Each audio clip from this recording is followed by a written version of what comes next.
Hey everyone, hope you're doing good.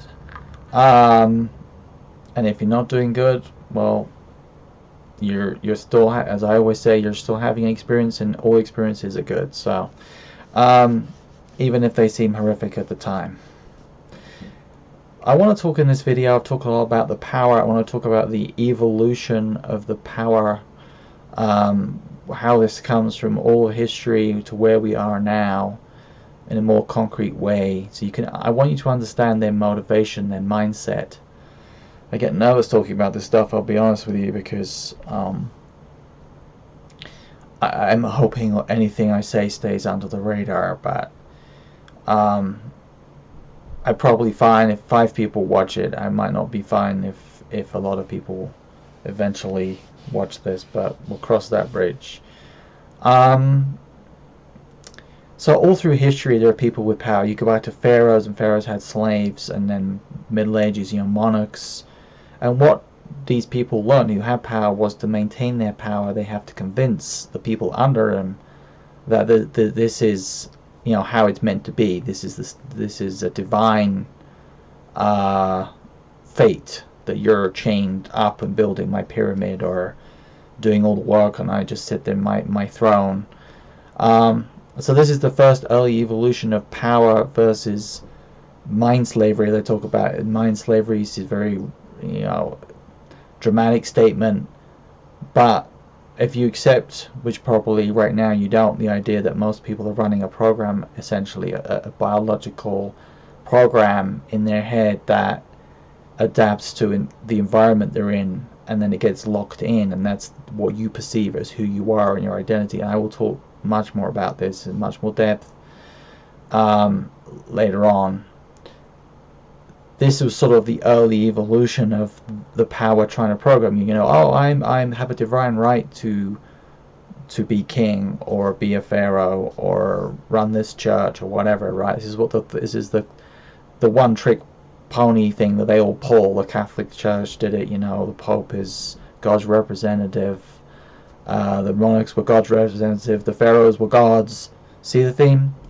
And it worked. It works like a charm most of the time. Very occasionally, the people would rise up. And if people did try to rise up, mostly they were, tortured to death as examples. So they used fear and intimidation and violence, what I call base energies, to also maintain the status quo. Pretty obvious. You can go and look at horrific history. Now, very occasionally there were periods where people did rise up.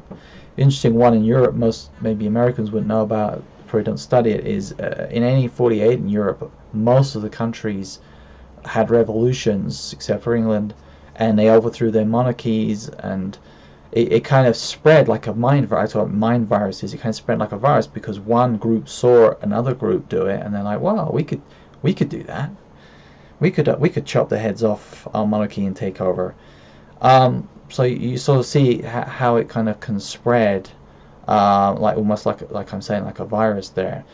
And then also Russia, Bolshevik Revolution, the early 1900s.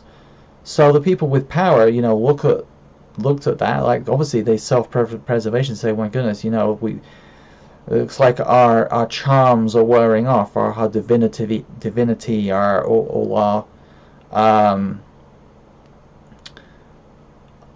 whatever you want to call that, Barnum and Bailey, I often refer to it, to keep everybody oppressed."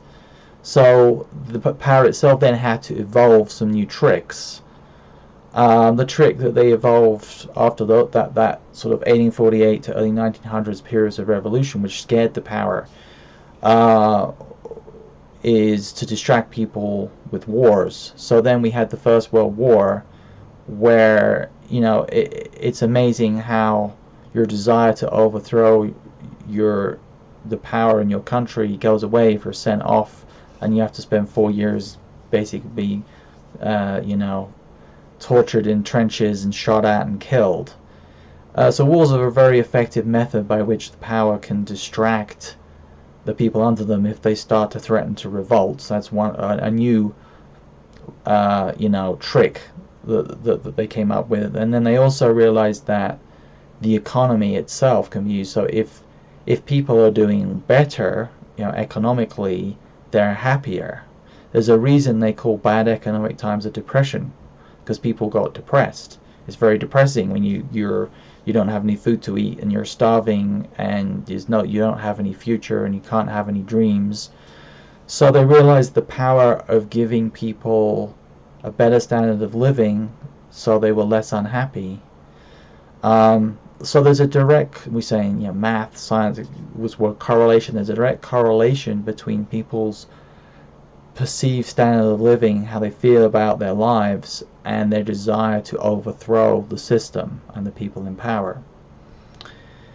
And so things started to, in most Western countries, I'm mostly talking about Western countries here, this realization after the First World War when people came back is the power realized they had to give people hope and they had to give them a better economic situation, and they started to improve this. But then a very important moment in the development of this power that I'm talking about, that we are all under today, happened, which was the Second World War. So, we need to talk about this a little bit. So I don't know how much history you studied, and it's not like you can go and read the Book of Truth on everything, as we'll discover the nature of truth. We have to chisel away on the rock, read everything, and think for ourselves.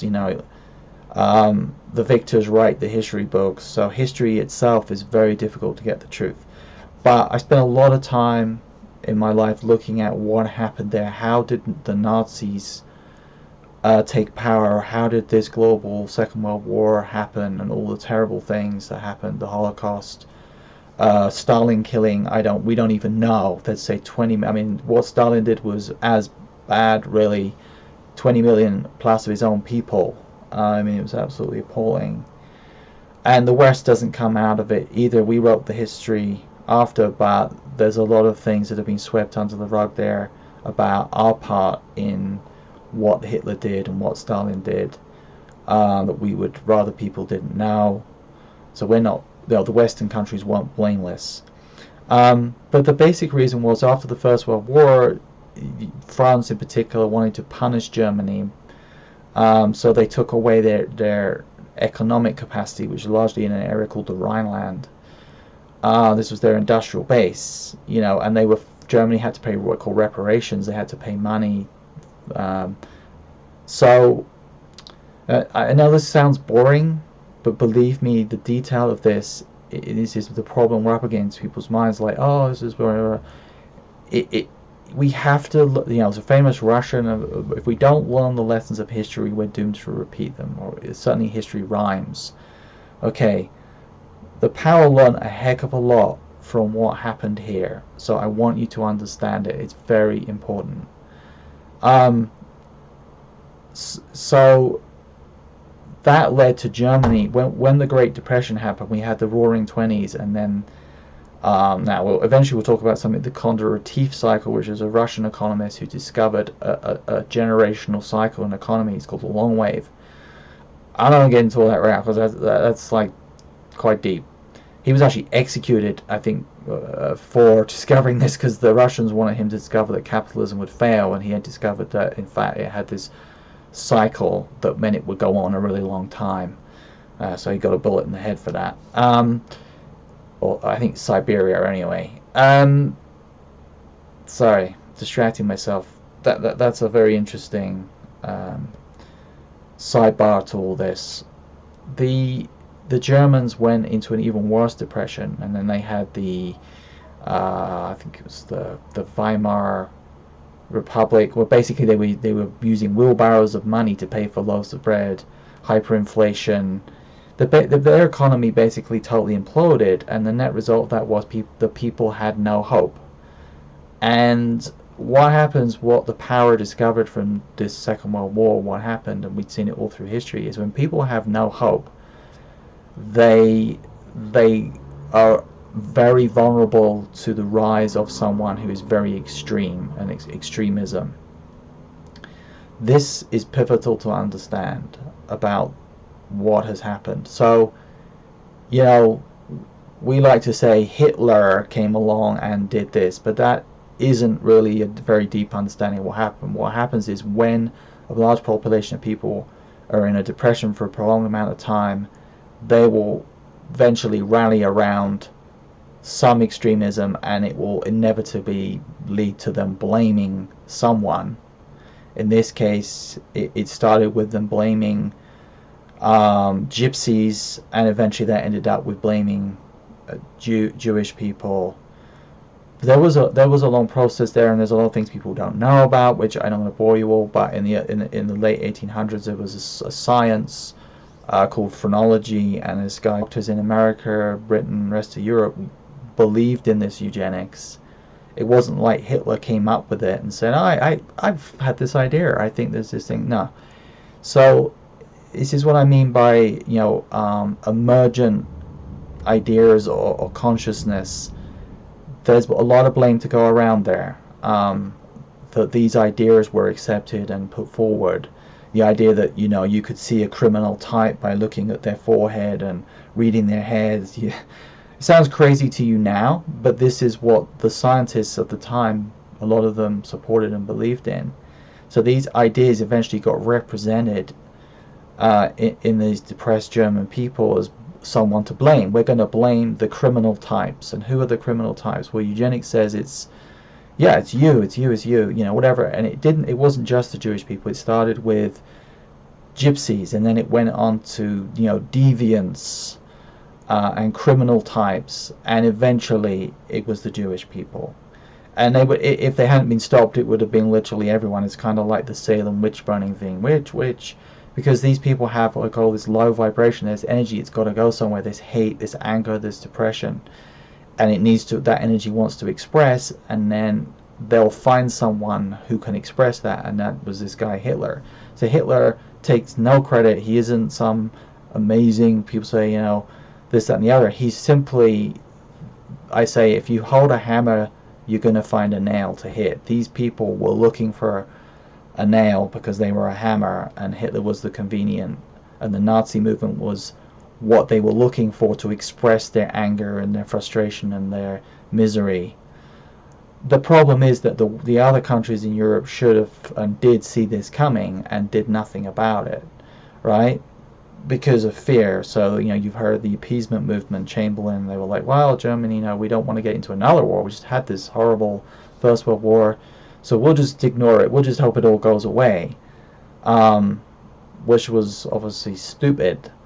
There were lots of people, actually Winston Churchill gets some credit there, try to say it was insane and that we should have been building up a military and doing something about Germany, but no one would listen because people's fear, and they didn't want to confront this problem.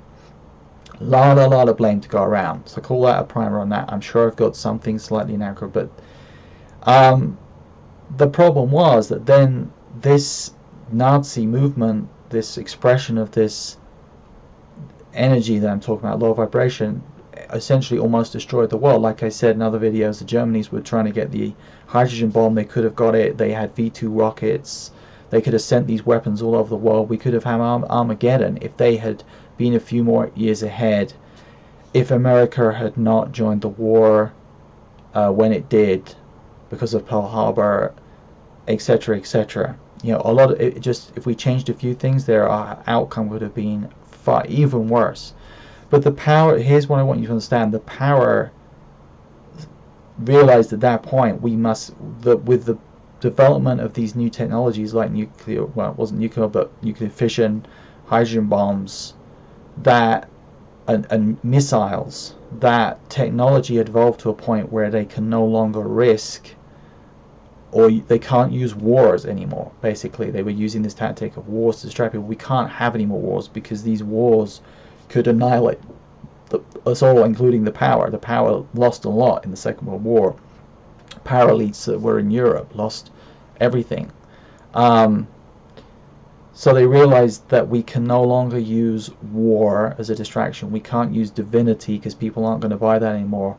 We really only have one tool at our disposal, which is to control the economy, to give people a sense of, that they don't need to overthrow the system, because these issues are coming from economic depressions and inequality, unfairness, people not having a dream about their future. So post Second World War, they ran experiments. A famous experiment they did is the milligram experiment. They tried to there's lots of experiments they did to understand more about what happened here. You can look into those things for yourself. And they basically realized from this point on, let's call it 1950 onwards, we have to develop a global economy. Why? If you're still with me, we're getting to the meat and potatoes of why I went through this, okay? You hear a lot of people, conspiracy theories, talking about, oh, the globalists or whatever. They don't, there's some truth to what these people are saying about the globalists. They are correct. But what they're missing is the reason why these people are doing it. There's an expression, the road to hell is paved with good intention. These people had a genuine, the globalists, post-Second World War and the power, had good intention here. I'm going to say that. I believe that. They had good intention, and say one of these people that I talked to, I do believe that. I was talking a lot about this online it was actually 21 years ago, and that's when one of these people contacted me. I wrote a whole piece on a special board, which I'm not going to go into right now.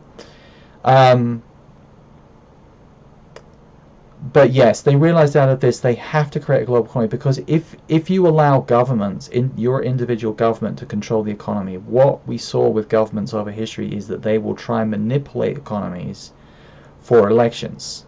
So they'll try and make the economy look good when the election comes along. And those manipulations lead eventually to the risk of depressions and these things that we're trying to avoid, because they can lead to wars and conflict and revolution.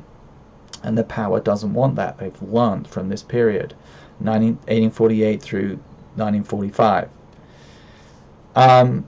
So basically, there is some truth to the idea that not the Illuminati or the Rothschilds as such, but that the power in each individual country after the Second World War kind of got together and said, holy hell, how do we avoid anything like this ever happening again? There's a reason why we haven't had another global war since that, and this is the reason, is that they basically realized we can't have one because it will be the end of all of us, you know.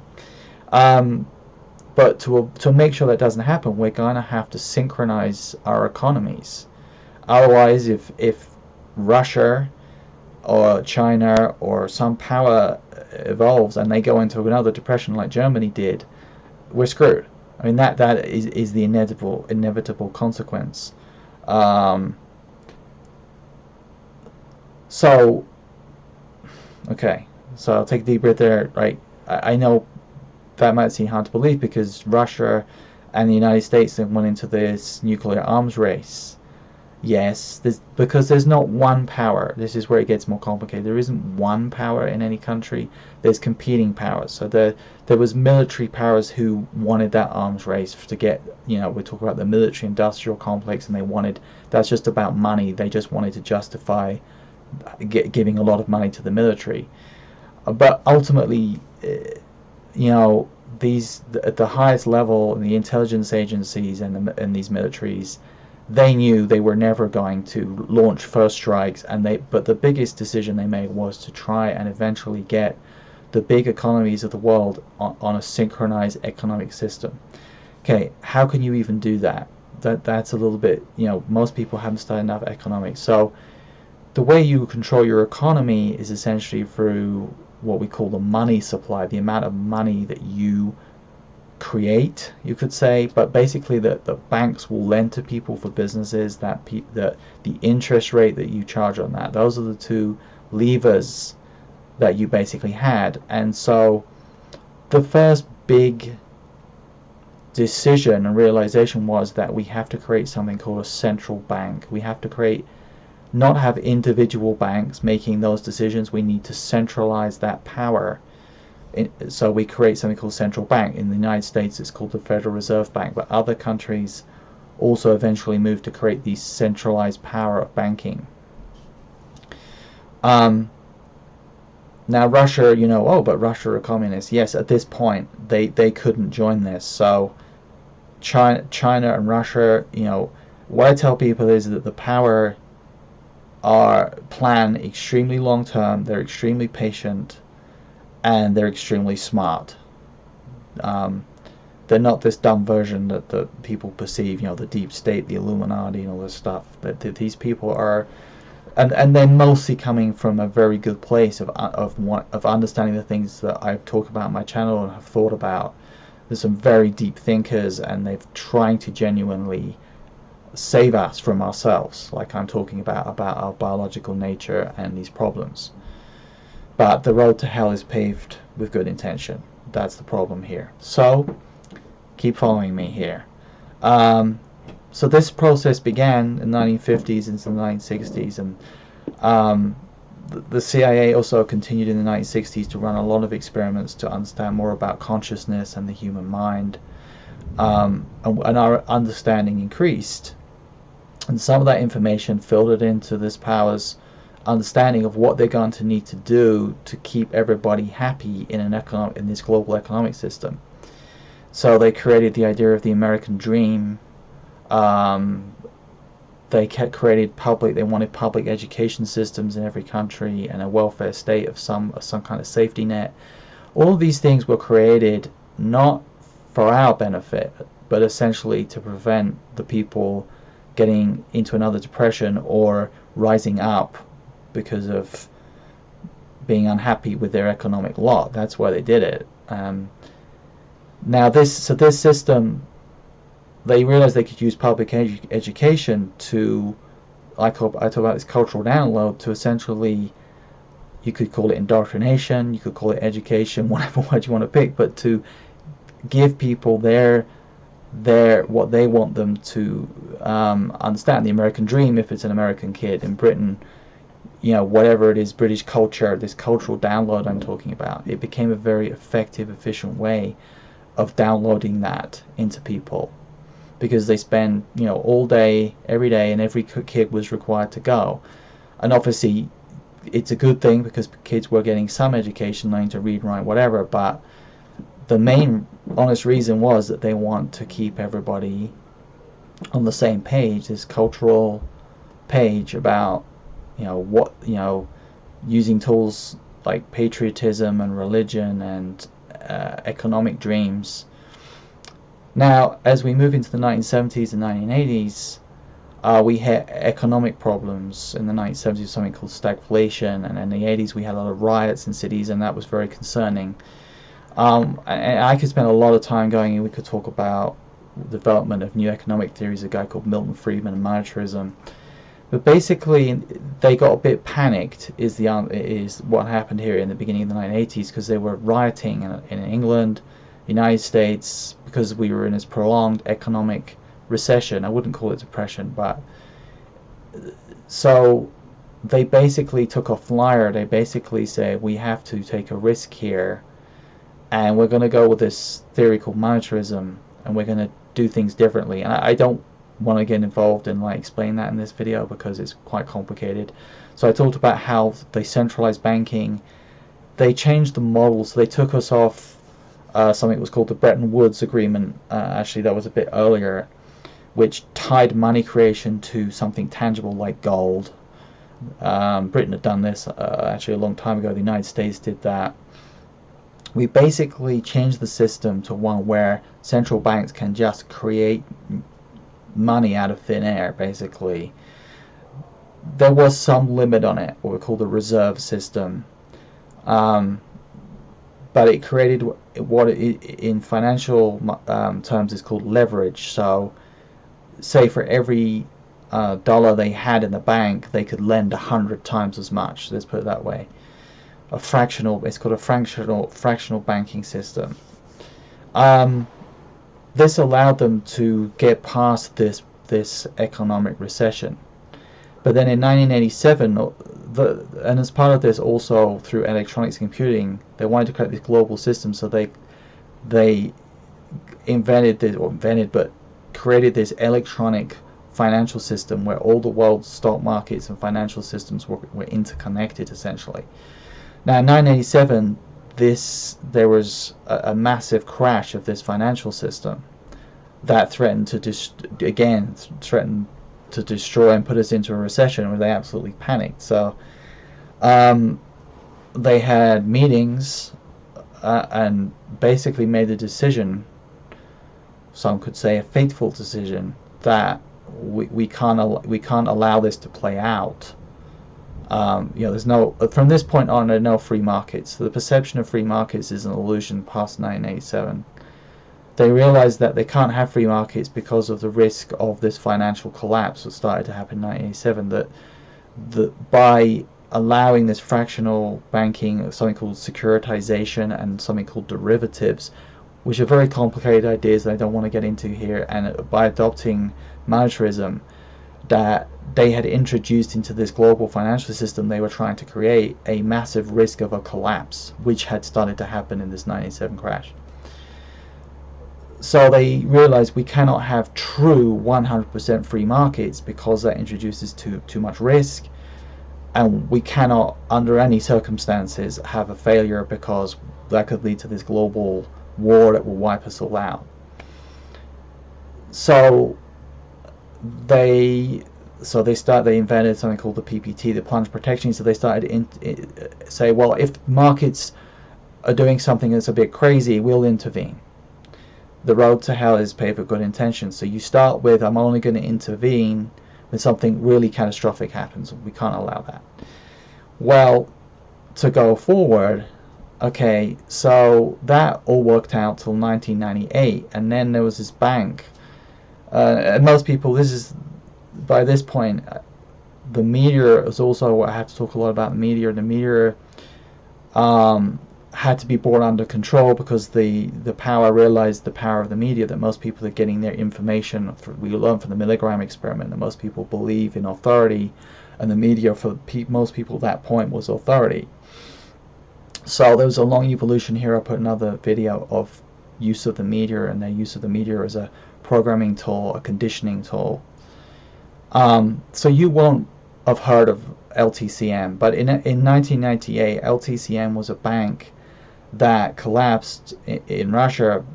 Now banks lend money, and they also are owed money, and this is when you're owed money, this is called your counterparty. So a bank has counterparty risk. What happened with this bank was when it ended up owing more money than really existed that could ever be paid back. And what if this bank went down, essentially like a set of dominoes would ripple through the world's financial system and totally collapse the whole thing, okay? Because what's called, I mentioned in another video, this is called the derivative counterparty risk problem. Because derivatives are how we have this incredible leverage where you can lend $100 when you only have $1. So the central banks, who now are instituted in every country, all got together and basically said, well, obviously we can't let this happen. How are we going to stop this? So they made another fateful decision. This is known as the too big to fail problem, if you want to look it up. That obviously, like the 1997 crash, this is the second tremor of the financial system that, well, this would be an absolute catastrophe. We can't, have this happen. So what are we going to do? So all central banks agreed to essentially slash all interest rates at very low and to lend to anybody with a pulse. This they knew would create a massive financial bubble in the area of housing and the stock market. So they engineered then, from you look in 1999 to 2000, that huge run in all world stock markets and a huge run up in the housing market as a way out of, it was a tool to get us out of this next problem after 97, this LTCM.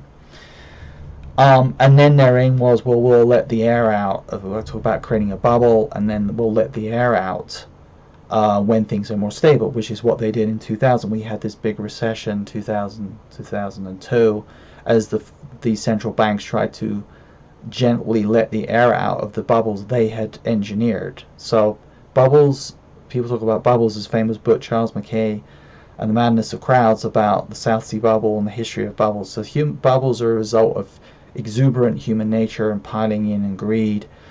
But at this point, the central banks actually took over instigating these financial bubbles as a way to avoid the collapse of the financial system.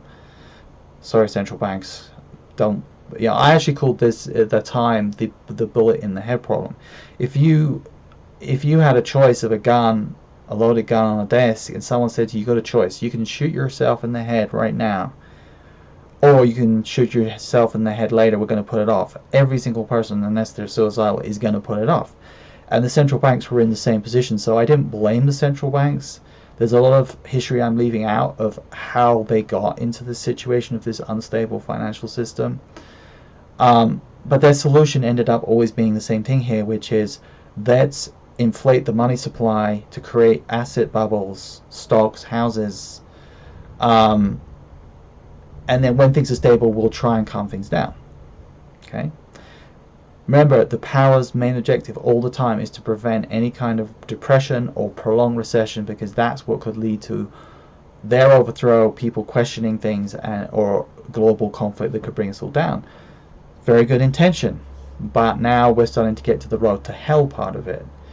So that worked well, and on we went into 2002, 3, 4, 5, and again, the only way out of that recession we started to have into 2002 was we had to reinflate the money supply massively by globally these central banks, so they coordinated that, and that worked really well into about 2006-7, but then they wanted to let the air out again.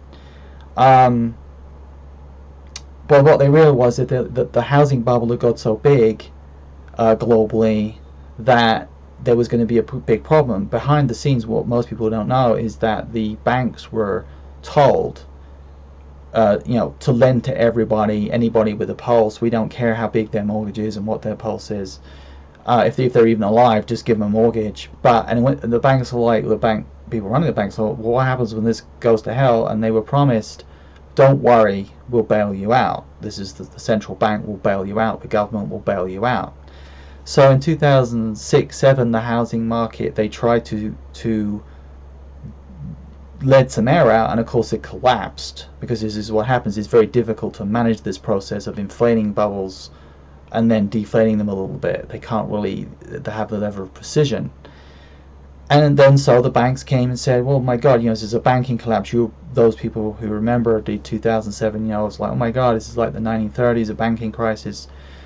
The banks came asking for their bailout, and the public said, what? We're not giving you a bailout. The public were absolutely against a bailout for the banks. So the central banks used their power, which over the money supply, and what we call liquidity in markets. They removed the liquidity from the stock market, which collapsed the stock market. And in the space of 3 weeks, the stock markets collapsed an astronomical amount. And the public were told the only way to stop this collapse was to bail the banks out. But what that actually was a manipulation by the power and the central banks to force the public to agree to this bailout. The stock market collapse would never have happened. They only needed it because the public wouldn't agree to the bailout, so they had to basically blackmail everybody. And in the space of 3 weeks, the polls all changed and the publics agreed to the bailout because they were panicked. And then, of course, everything turned around in 2009. The public said, thank you so much, central banks, for saving us. They didn't save you. They manipulated everybody into giving this huge bailout to the banks. And they also, for themselves, I always say the motto of the power is never let a crisis go to waste. They engineered the crisis, and they gave themselves a new power out of it. They said, this was a terrible crisis. We need more power in the central bank. We need the power to essentially press a button and create money out of thin air. Now, so I talked about the fractional banking system. They have basically abandoned this. You may have heard of something called quantitative easing, or QE. This is what QE is. So in quantitative easing, what central banks gave themselves the power out of this crisis. Previous to this, they could not own anything or have what we call a balance sheet, but they gave themselves the power to have a balance sheet by creating money from thin air. They don't have to, they can press a button, create $1 trillion, and it just appears in an account, and then they can spend it essentially. This is what quantitative easing is. Quantitative easing, they agreed to give themselves this power and then spend it on buying a specific thing, which is treasury notes. What this does is essentially allow them to artificially lower that interest rate on money that people lend. That's why interest rates for people's savers has been at 0 for 20 years, and why your mortgage rates are so low. What they really wanted is the power to get everybody's mortgage rate, interest rate, very low, so that they can continue to create these asset bubbles in housing as a way to avoid the collapse of the financial system. I'm getting washed out here. I'm simplifying some of this stuff. It's probably a little bit complicated for people that have never studied this. There's some funny stuff to this at some point, I'm going to tell you. Kind of a joke. Yeah, so initially they wanted this power to get out of that 2007-2009 crisis. They created about $4 trillion worth of money out of thin air. Whoops, we just created it to lower the mortgage rates to try and reinflate the housing bubble and get out of that housing collapse. And they said, don't worry, we will pay this, once things settle down again, we will pay this money back. Okay, we trust you, central bank. You are our saviors after all. Remember the road to hell? So again, things settle down, and then we've been this long. It works every time. Obviously, if you throw money at everybody and everything, it can give the appearance of wealth. It's no difference if you went down to the bank and they lend you $1 million. You could look pretty good unless they ask you to pay the money back. So they can obviously create the appearance of incredible wealth because they can inflate house prices, they can inflate stock prices with this quantitative easing effectively by artificially lowering interest rate and increasing this money supply, which is what they've done. Now in 2018 they started to try, and it took a long time, 9 years. Oh, things are stable now, we'll try and pay some of this money back, this $4 trillion. So they started to try to do that and end this quantitative easing program, and as soon as they did, everything started to collapse. And this is the point, in my opinion, in my blog, financial blog I've run for 20 years, I tell people the road to hell has been reached, because they've realized they can no longer deflate, let the air out of these bubbles they're creating. There's no way, because the minute they try to let anything out, the whole thing just wants to collapse. The whole financial system wants to collapse. So we've reached the end game of this, and what this means now is that all they can do is constantly inflate the housing bubble and the stock market bubbles from this point on, and they can never let it collapse, because the whole system will now collapse if they were to do so. And then of course COVID came along, and the markets, everything started to dive, so that panicked them. So instead of paying that $4 trillion back, and I will show you some charts of all this at some point on a chart, they actually added another $8 trillion since the beginning of COVID out of thin air. That's why all world stock markets are going ballistic. This is why all the world Western housing markets are going crazy, because they have essentially pumped $8 trillion into those markets to stop them collapsing, because they are basically at this point absolutely terrified and know that the system, if anything drops at all, it will probably just implode. And now we're just into a question of how long can they keep that going? How high can you go before this? I mean, the valuations of the stock market and the housing market are higher than any asset bubble that's ever existed in human history by a long margin. 1929 is nothing compared to the valuations we're at. All reason and logic and rationality is out the window, and I will show you all this in data, in facts, in charts, and you're not going to see it in the media ever, because the media can't tell people the truth. It's part of this psyops wing of the power along with the central bank. It's all about maintaining confidence. If people got wind of just how unstable and what is really going on with this, of course it would collapse, because everyone would rush to sell their house or take the money out of the stock market, and the whole thing would implode. I estimated in 2000, based on the Fed's own models, that the system would collapse around 2030-35, and that's beginning to look quite likely. they'll probably try and come up with more creative ways to keep this going. There's actually a bunch of idiots in economics is a pure nonsense. None of it stands up to any logical scrutiny. So don't listen to economists. And I will go through all this at a time. No economist has predicted any of this. Those of us that understand financial markets, I predicted 2000 and 2007 correctly. It's very difficult now to predict anything because we're not in Kansas anymore with any of this. But there are actually people who try to say that what the Fed are doing is like some advanced type of economic theory. So kind of joke about this in the 1920s. I said, guy goes to the top of the Empire State Building. This is how people felt about because suicides and people's lives were ruined as a result of the similar thing in the 1920s into the crash in the 1930s. Guy goes up to the top of the Empire State Building, believes he can fly. Believing to fly is, in other words, the idea that you can create this fantasy economy, make-believe forever. He jumps off. As he's passing the 42nd floor, a guy shouts out, "How's it going?" He says, "So far, so good." He hasn't hit the ground yet, right? He is flying.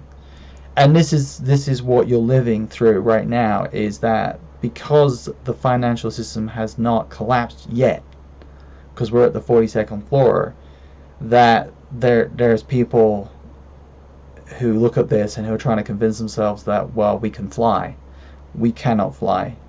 Anyone that is smart enough, and believe me, the Fed know, lots of smart people know what I'm saying is the truth to you, but you're never going to hear it anywhere. I don't know when it's going to collapse. I don't know how long. They'll keep, it's a gun to the head. They're going to keep coming up with crazier and crazy extremes. This could go so insane. I can't even know it. Now, I don't want to get into advanced like economic stuff, but I have a model, like I call it the box. So the problem with what they're doing is that eventually, for complicated reasons, it's going to cause the prices of a lot of things that we use. Oil is probably the thing you're going to see in first, a crisis with the price of oil. Eventually it will move into the prices of a lot of commodities, and they will try and convince people that this isn't a problem, which they're doing right now, but it is a problem. And really the whole thing at this point is just a mass psyops operation of trying to keep everybody convinced that the illusion of wealth through these asset bubbles that they're creating can be maintained forever, but it cannot.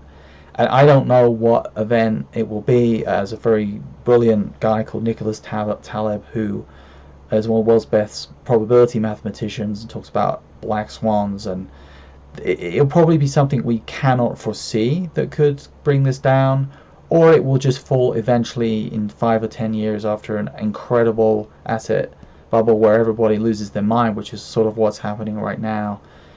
They call it a mania. It's a mania like the opposite of depression. People get manic. You're living through a mania right now.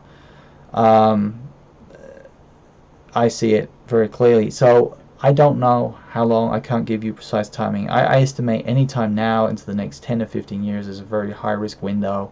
I think if they make any attempts to let the air out, it will just... They might go through a process where they keep trying to do that, and then they'll panic again, and they'll try and reinflate it, and it could be just a very crazy period. I have some theories from advanced mathematics we could talk about that could try to predict all this, and I think we could see a period where with just crazy up and down what we call volatility into the next 5-10 years. But eventually they know, and I know, and other people know, they're going to have to deal with this problem. How are we going to get off of this system? And the only way to get off the system, as Condra Tifu got a bullet in the head for it, is what we call creative destruction. They're going to have to write off all the debt. They usually do that through a war, but we've said we can't have war. Yeah, sorry, interruption. We can't have war. So how are we going to manage off of this in a way that doesn't cause the people to rise up, that doesn't cause a global conflict? And there's only really one way, is that you have to create a convincing scenario that allows a transition and to write off this debt. And what I've always said is that there will have to be a period of months of martial law, or people locked down, and if you're going to do that, you're going to have to condition people to accept that. You're just living through something that I believe is part of the conditioning, a fail-safe in case we have to do this. And I think you'll continue to see that things like this to prepare the population for the fact that there could be a period of martial law. Now, once that happens, it will be actually a good thing, because the system that we'll move to, and this would be too much for me to go into, would actually be better than the system we're on. The problem with the system we're on is that it's what we call a beggar thy neighbor system, and it's a zero-sum game economically, and that creates conflict. Now, there's a lot more to go into it about all this. You know, there's problems here, like Islamic countries who they could not get onto this system, and they need to deal with that, or North Korea in these countries. If you listen to my filter event, there's more detail we need to talk about. But this is kind of an overview of what I mean, the evolution of the power, and why they're using the media, why they use education. Like, all these are tools as a way to influence the mindset of people, to not be able to perceive or see, and keep everybody caught up like a giant psyops game. It's not really a game, but operation to keep all this going, driven by their massive fear of these events that I'm talking about. And so they plan ahead, and they want to try and make this transition avoid global conflict or being overthrown. So that's my first pass through this. I say there are issues that I need to discuss about how they're going to deal with these other countries. What are we going to move to? And everybody is not going to make this transition. Like the biggest tax on the system is people. They have to pay Social Security. So old people and sick people, they want to try and reduce that burden, which you can see is happening a little bit. They need to keep the younger people safe because they're productive for now on the farm. There's a lot more to talk about the future there, but I'm going to stop this video here. This is getting pretty long, and we'll pick it up in another video. Take care.